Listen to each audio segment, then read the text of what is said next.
ბოლოს 9 თვის წინ გიხილეთ, როცა ალენს დაუპირისპირდი. სანახაობრივი ბრძოლა იყო, თუმცა ცხადია, შენი სასურველი შედეგით არ დასრულდა ეს ბრძოლა. მითხარი, ბრძოლის შემდეგ რაზე ფიქრობდი და რა გაკვეთილები მიიღი ამ დაპირისპირებიდან? სამწუხაროა, რადგან პირველი რაუნდის ბოლოს ტრამვა მივიღე. დაინახავდით, რამდენად განსხვავებული იყო პირველი, მეორე და მესამე რაუნდები. არ მინდა გამომივიდეს, რომ თითქოს წუწუნებ. ხომ იცი, როგორ ხდება ხოლმე, როცა მებრძოლები ჩხუბს აგებენ? MMA-ის ბევრი გულშემატკივარი, როცა დამარცხებულ მებრძოლს ხედავენ, საუბარს იწყებენ, რომ რადგან დავმარცხდით, ამის გამო წუწუნებთ და თავს ვიმართლებთ. ამიტომ არ მინდა დეტალებში შევიდე. მაგრამ იყო რაღაც პრობლემა. პირველი რაუნდის ბოლოს. და ეს იყო ზუსტად ის მიზეზი, რის გამოც მალევე არ დაუბრუნდი და ვიბრძოლე. ასე რომ არ მომხდარიყო, მალე დაბრუნებულს ვნახავდით.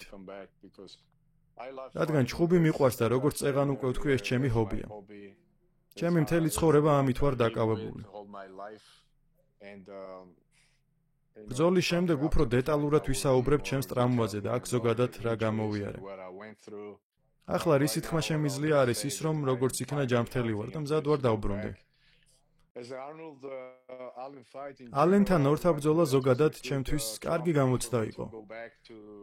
რადგან შევძელი და დავუბრუნდი ჩემს სატიტულო გზას. მაგრამ რაც მოხდა, ეს უკვე წარსულია. რაც შეეხება იმას, თუ რა მასწავლა ამ ბრძოლამ, არ ვიცი, მე კიდევ ერთხელ დავუმტკიცე საკუთარ თავს, თუ რამდენად ძლიერი ვარ და რომ შემიძლია ტოპ 5-ულ მებრძოლთან მხოლოდ ერთი ხელით ვიჩხუბო. და ვფიქრობ, ეს კარგადაც გავაკეთე. არ მგონია მოიძებნება ერთი ვინმე, ვინც ჩემთან ერთი ხელით შეძლებს ჩხუბს. ვერავის ნახავ. თუ ამის გაკეთება ტოპ 5-ულთან გამომდის, ეს უკვე საკმაოდ კარგი მიღწევაა. მომწონს ძმაო, ნამდვილად შესანიშნავი ხედვა. 26 აპრილს ბრძოლას უბრუნდები. დევიდ ონამაა მოწინააღმდეგე. საინტერესო და განსაკუთრებული მეტოქია თან. მას ძალიან საინტერესო სტილი აქვს. რა იფიქრე, როცა ეს შეხვედრა შემოგთავაზეს? ხო, ნამდვილად საინტერესო იქნება. როგორც იცი, ეს ბიჭი, რაც UFC-ში მოვიდა, ძალიან კარგ გამოსვლებს ატარებს. საინტერესო იქნება გულშემატკივრებისთვის, საინტერესო იქნება კანზას სიტისთვის და ზოგადად ადგილობრივებისთვის, რადგან წარმოშობით მაგ ადგილიდან არის. ძალიან სამწუხაროა მისთვის, რომ მე მომიწევს მის მშობლიურ ქალაქში ჩასვლა და მისი დამარცხება. ძალიან მომწონს, ველური ნათქვამია. მზად ხარ მისი მშობლიური ქალაქის მაყურებლისგან ბულ შეძახილების მოსასმენად?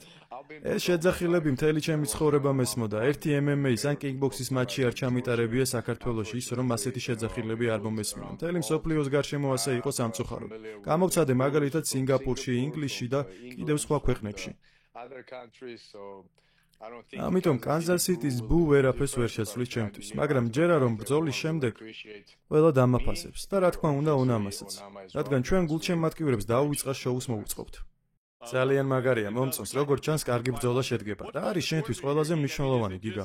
უბრალოდ გამარჯვება, ანუ როგორც თქვი ტიტულისკენ სწრაფვაა, თუ ზნობ რომ უნდა გახვიდე და წარმოაჩინო თავი. და აჩვენო ყველას რისი გაკეთება შეგიძლია, როცა 100%-ით ჯანმრთელი ხარ. როცა 100%-ით ჯანმრთელი ვარ, მე ბედნიერი ვარ. როცა ბედნიერი ვარ, მაშინ ხდები ყველაზე საშიში. და როცა ყველაზე საშიში ვარ, თქვენ იცით, რომ ნოკაუტი თავისთავად მოდის. ამიტომ არ ვაპირებ იქ შევიდე და ნოკაუტი ვეძებო. არა, როცა ამას ვაკეთებ, ნოკაუტი არასდროს გამომდის. ბრძოლას რა თქმა უნდა ვიგებ, მაგრამ ნოკაუტი ამ გზით არ მოდის. ჩემი გამოცდილებიდან ვამბობ, ასე რომ როცა ბედნიერი და ჯანმრთელი ვარ, როცა თავისუფლად და მოქნილად გრძნობ თავს ორთა ბრძოლის დროს და ვტკბები ყოფნით, სწორედ მაშინ მოდის ნოკაუტები მარტივად. ამ მდგომარეობაში ვაპირებ ვიყო ოქტაგონში და როგორც ჩანს, ახლა ზუსტად ასე ვგრძნობ თავს. მზად ვარ. დილი ძალიან მაგარი ვარჯიში მქონდა 5 განსხვავებულ სპარინგ პარტნიორთან. მათ შორის იყვნენ UFC-ის მებრძოლებიც და ბელატორის ბიჭებიც. საერთო ჯამში ძალიან კარგი ვარჯიში გამომივიდა. და როგორც ჩანს, ყველაფერი ჩემს სასარგებლოდ მიდის და ვეღარ ვითმენ. მართლა ვეღარ ვითმენ. ილია თოფურიაზე მოგვიყევი შენს თანამემამულეზე. მან თავისი კამარი დათმო და 155-ში ავიდა. მიდის ბევრი საუბარი თუ ვის უნდა დაუპირისპირდეს ის. ფიქრობ რომ ის პირდაპირ ისლამს უნდა შეხვდეს თუ ჯერ ჩარლზ ოლივეირას. ვერ ხედავ იმის მიზეზს თუ რატომაც არან. მან ვოლკი შთამბეჭდავი სტილი დაამარცხა. ასევე მაქს ჰოლოვეიც, რომელიც ახლახან გახდა BMF-ის ჩემპიონი.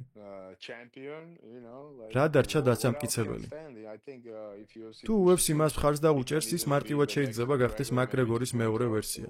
ნახოთ რა მოხდება. ჯერა რომ ისლამის წინააღმდეგ დიდი შანსი აქვს.